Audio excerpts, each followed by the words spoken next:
Un homme annonce à ses élèves que les cours sont terminés et il leur souhaite un bon week-end. Les enfants font alors la fête et à ce moment, une religieuse apparaît demandant à parler un peu avec les enfants. L'un des enfants dit alors à un autre qu'il irait bien tous les deux. La religieuse dit alors aux enfants que la semaine prochaine il y aurait un voyage au planétarium et que quiconque n'apporte pas une autorisation signée par ses parents ne pourra pas faire le voyage. Les enfants font ensuite la fête. La religieuse remercie l'homme et dit qu'elle espérait qu'il ferait également le voyage avec eux. L'enseignant dit alors que les cours sont terminés et qu'ils peuvent partir. La fille dit alors à son amie qu'il mettrait le plan en pratique. Elle dit à son amie d'aller parler au professeur qu'elle allait parler à la nonne. Ils vont ensuite vers eux s'ils mettent de la colle sur leurs vêtements. La fille se rend ensuite chez la nonne et elle demande ensuite si la fille allait bien. La fille dit oui et que la religieuse lui manquait. Elle serre la nonne dans ses bras puis commence à la pousser. La religieuse autour lui dit de ne pas faire ça car il pourrait tomber. L'autre fille se dirige alors vers le professeur. Il demande si tout allait bien avec elle. Elle dit oui, mais que le professeur lui manquerait vraiment pendant le week-end. Elle serre alors le professeur dans ses bras puis commence à le pousser. Les enfants parviennent à pousser les deux jusqu'à ce qu'ils collent à leurs vêtements. L'homme dit alors à la religieuse qu'il essaierait de sortir de là et qu'elle n'était pas censée bouger. Il parvient alors à se dégager de la nonne, mais bientôt il s'aperçoit que ses vêtements n'ont pas été déchirés. L'homme avertit alors la nonne que ses vêtements s'étaient déchirés. Elle s'en inquiète beaucoup et essaie de le cacher. L'homme lui dit alors de rester calme car il avait un plan. Il a dit que tout irait bien, mais à ce moment-là, une autre femme arrive et demande ce qu'il faisait là. Elle demande ensuite si la nonne n'avait pas honte de faire ça à l'intérieur de l'école. La nonne en est alors gênée, puis la femme dit qu'elle le filmerait et le montrerait au réalisateur. Elle demande à la femme de ne pas faire ça, mais la femme dit qu'il n'avait pas honte de faire ça et qu'elle le montrerait au réalisateur. À ce moment, Fer se rend compte que le directeur de l'école venait et elle demande alors ce qu'il allait faire. L'homme lui dit d'essayer de le cacher en mettant un sac à dos sur son dos. Il aide ensuite la nonne à mettre le sac à dos sur son dos et à ce moment, le prêtre arrive. Le prêtre demande alors au professeur pourquoi il serre la religieuse dans ses bras. Il a dit que la nonne venait d'arriver en voyage et qu'elle lui manquait beaucoup, car elles étaient des amies d'enfance. Le prêtre dit alors que la femme étudiait pour devenir religieuse et qu'on ne pouvait pas la voir se blottir contre un homme. L'homme s'excuse alors auprès du prêtre, dit que cela ne se reproduira plus jamais. Il dit qu'il venait de faire ça, parce que la nonne lui manquait beaucoup. Le prêtre dit alors qu'il espérait que cela ne se reproduirait plus et dit qu'il les surveillait. Plus tard, le prêtre va à sa voiture puis la femme va vers lui. Elle dit qu'elle avait besoin de lui parler de toute urgence, mais il a dit qu'il n'avait pas le temps pour ça en ce moment, car il était en retard pour un rendez-vous. La femme a dit qu'elle avait besoin de parler au prêtre de toute urgence, mais il a dit qu'il avait une réunion importante et qu'il ne pouvait pas rester là et lui parler. Il lui dit alors de le chercher l'autre jour. Pendant ce temps, l'homme disait à la religieuse qu'il avait un bon plan pour eux. Je me suis dit qu'il pourrait prendre le tissu qu'il avait et le coller ensuite au dos de la robe de la femme. Elle dit alors qu'il devrait le faire rapidement, car le prêtre serait bientôt de retour. L'homme dit alors qu'il a déjà une agrafeuse, puis il dit à la femme de le laisser réparer la robe pour elle.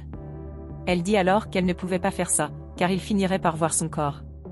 Il a dit qu'il ne pourrait pas résoudre la situation si elle ne lui montrait pas le dos de sa robe. Elle a dit qu'elle se montrerait, mais il ne pouvait pas la regarder. L'homme a alors dit que s'il ne regardait pas, il finirait par blesser la nonne. Il procède ensuite à l'agrafage du tissu qu'il avait trouvé dans les vêtements de la religieuse. À ce moment, les petites filles s'approchent des deux et disent qu'elle avait besoin de leur dire quelque chose. L'homme demande alors ce qui s'est passé et ils disent que ce sont eux qui ont collé les deux ensemble. Cela laisse de nombreuses surprises. La fille dit alors qu'il avait trouvé une photo d'eux deux quand ils sortaient ensemble. La religieuse dit alors que c'était il y a longtemps et qu'il était adolescent à l'époque. La fille dit alors qu'il voulait qu'ils sortent à nouveau, car ils formaient un beau couple. L'homme a alors dit que les filles ne pouvaient pas faire cela, car la femme étudiait pour être religieuse, donc elle ne pouvait pas avoir de petite amie. Une fille demande alors pourquoi elle ne peut pas avoir de petite amie, et Zenin dit qu'ils ne peuvent être engagés envers personne d'autre que Dieu. Les filles disent alors qu'elles ont compris.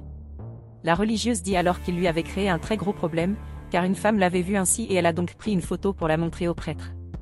L'homme dit alors que le prêtre pouvait punir la femme, mais la fille dit qu'elle avait un plan pour les aider. La religieuse dit qu'elle ne pouvait pas compter sur les enfants pour se sortir de la situation, mais ils disent que le plan fonctionnerait. L'homme dit alors qu'il pouvait voir quel était leur plan puisqu'ils n'avaient rien à perdre. Elle court ensuite dans la rue alors qu'il leur demande de la suivre. La femme demande alors ce que les enfants pensaient faire et l'homme dit qu'il ne sait pas. La jeune fille dit alors que le moment était venu pour elle de mettre son plan à exécution, puis se rend à la porte d'une maison.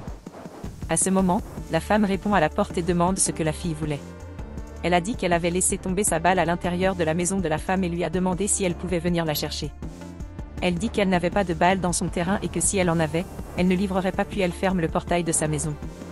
La fille dit alors que son plan n'a pas fonctionné, mais l'autre fille lui dit de se calmer, car elle avait un autre plan. Elle se rend ensuite chez la femme et sonne à la porte. La femme répond bientôt à la porte, demandant ce qu'elle voulait. La jeune fille dit alors qu'elle était là pour ramasser des manteaux à distribuer aux pauvres et demande si elle pouvait contribuer. La femme a dit qu'elle n'avait rien à donner, mais la fille dit que les manteaux iraient à des gens vraiment pauvres. La femme dit alors qu'elle chercherait un manteau et demande à la fille d'attendre là. Elle entre alors dans la maison et la fille appelle le reste du groupe pour entrer dans la maison avec elle. Leur groupe parvient alors à se faufiler à l'intérieur de la maison de la femme.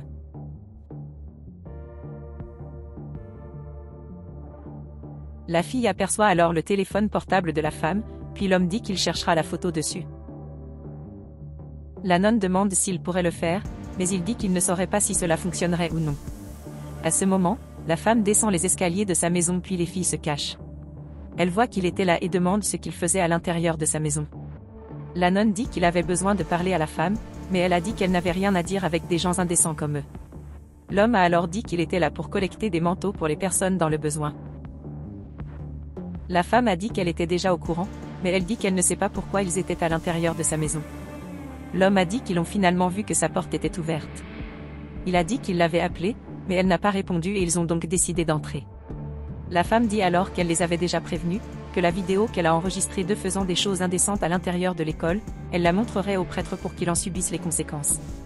La religieuse dit que c'était un accident, mais la femme dit qu'elle ne s'en soucie pas et leur demande de quitter sa maison.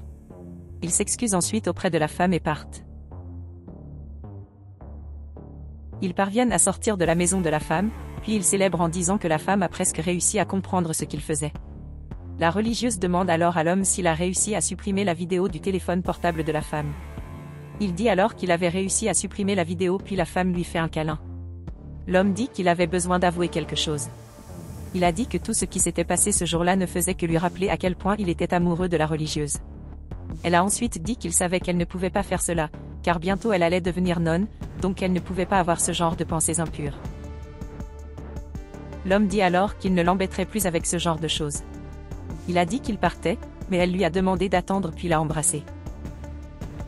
Quelque temps plus tard, ils se rendent ensemble chez le prêtre. Le prêtre est troublé par cela et demande pourquoi ils sont là, enlacés et pourquoi elle est sans voile. Elle dit alors qu'elle avait besoin d'en parler avec le prêtre, mais à ce moment, la femme arrive et dit qu'elle doit parler au prêtre. Le prêtre dit alors qu'elle le dérangeait déjà depuis la veille et demande pourquoi elle est si urgente. Elle a dit qu'elle avait quelque chose à montrer au prêtre à propos d'eux deux faisant quelque chose d'indécent. Il demande alors à la femme de lui montrer de quoi elle parlait. Le prêtre cherche, mais ne trouve rien et dit qu'il n'y avait que des photos d'elle. La femme a dit que quelque chose s'était passé, parce que la vidéo était là. Le prêtre a dit qu'il n'avait pas le temps de lui parler et lui a demandé de partir. La religieuse a alors dit qu'elle devait parler au prêtre car elle ne deviendrait plus religieuse. Elle a dit qu'elle voulait épouser l'homme. Le prêtre lui dit alors qu'elle était sur le point de devenir religieuse et qu'elle se débrouillait si bien dans le cours. L'homme dit alors qu'il en avait déjà parlé et qu'il voulait vraiment se marier. Il a dit qu'ils se connaissaient depuis longtemps et qu'il était amoureux d'elle. Le prêtre dit alors que puisque c'était leur souhait, il ne pouvait rien faire, mais leur demande de le laisser célébrer leur mariage. Ils disent alors que ce serait un honneur si le prêtre célébrait leur mariage.